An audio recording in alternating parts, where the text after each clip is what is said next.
Hello, everybody. Well, Putin has chickened out of the meeting that he demanded with Zelensky a few days ago. He said, "I'm going to be in Turkey. Zelensky meet me there." It was megaphone diplomacy. So Volodymyr Zelensky called Putin's bluff by actually going to Turkey, saying, "All right, I'm here. Meet me then." And then the Russians wouldn't confirm that was happening. So why did Putin do this? He thought that Zelensky wouldn't go. And then Putin could say, "Oh, look, you see, this is Zelensky's bad faith." No, it's Putin's bad faith. He didn't even show up to the meeting that he demanded. So he says he's afraid of assassination. Yeah, this is from the guy who's assassinated all sorts of people at home and abroad, sent dozens of people to assassinate Zelensky right at the beginning of the war. Now, the Turks wouldn't dare let anything happen to him. They would fear the consequences from Russia if that were to happen. So, it is, 90 years since a head of state has been assassinated whilst visiting a foreign country. That was King Alexander of Yugoslavia in about 1936. Anyway, so this is not happening, and it shows that Putin is obviously unserious about peace.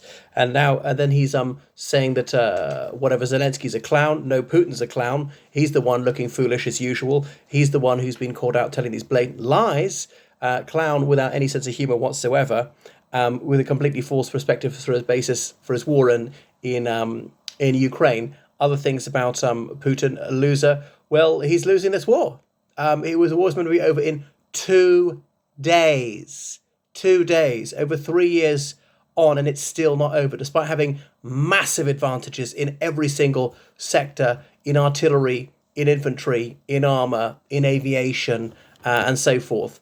All right, not an element of surprise in the Navy, and they still haven't managed to win. And indeed, a tiny segment of Russian territory is still under Ukrainian military occupation, not been able to drive them out.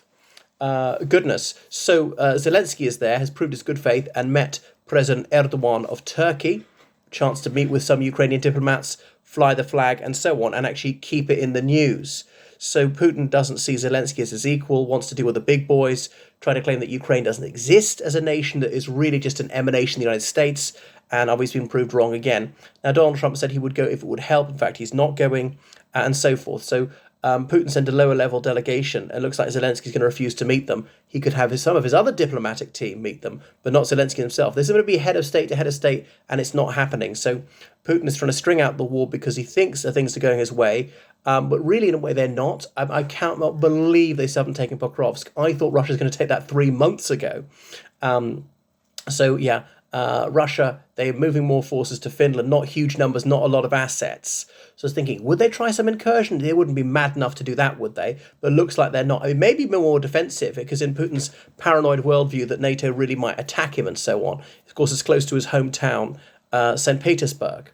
So, and the thing about Putin not showing up is maybe Trump will finally get the message that really Putin is the problem here. He says he'll do things and he doesn't do them. He's unreliable. He's completely untrustworthy, and so forth. So Zelensky can jet back and have some of his subordinates meet the Russian delegation led by Minsky, one of the guys who was supposed to, who was leading Russian delegations early in the war, meeting mostly in Turkey, sometimes in Belarus, with the Ukrainians to see if they could thrash out a peaceful solution.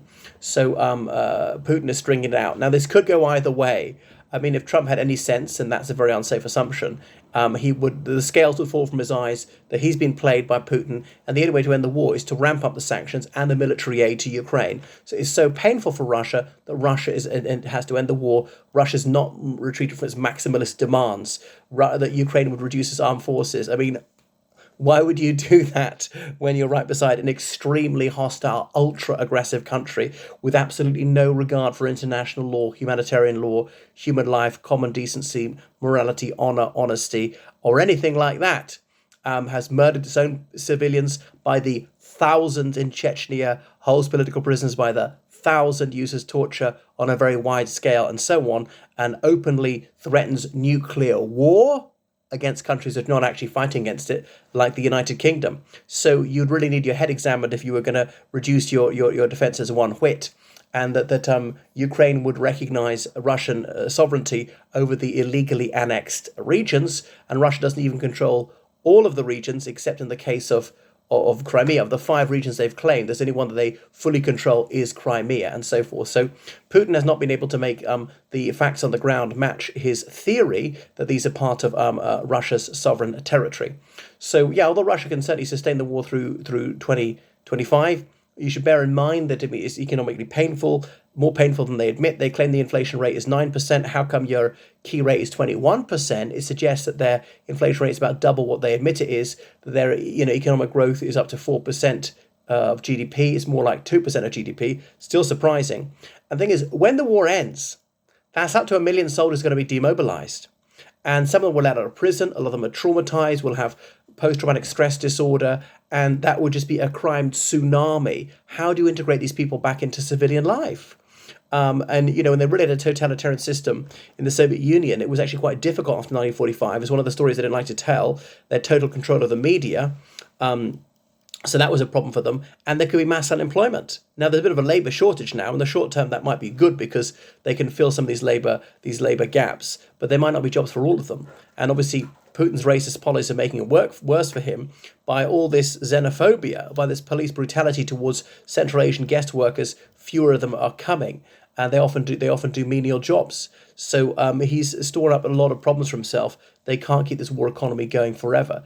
They're lacking in armed personnel carriers and infantry fighting vehicles. So when troops in their battle taxis go the last few hundred meters or kilometers to attack a Ukrainian trench or something, going by motorbikes to try and get over as much of no man's land as possible before dismounting to fight on foot, get there as fast as possible. Motorbikes which can go over very, very muddy terrain. And that's from the Russian High Command. They've innovated. Russian commanders much lower down the chain of command have experimented with that with some success. So Zelensky has proved his good faith. If he hadn't have gone, then Putin would see, he's the rock in the road, Zelensky. He's the one who's been obstructive, claiming Zelensky's illegitimate. No, it's Putin's illegitimate, has been rigging elections hugely for years, as well as censoring the media so that he gets this carefully curated, uniformly positive, adulatory coverage where there's little or nothing of his opponents unless it's organised execration.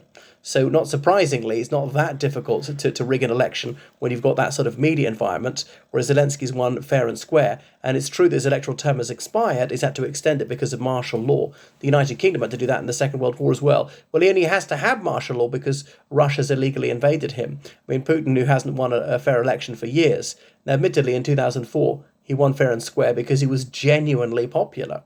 He was still committing murders of Chechen civilians.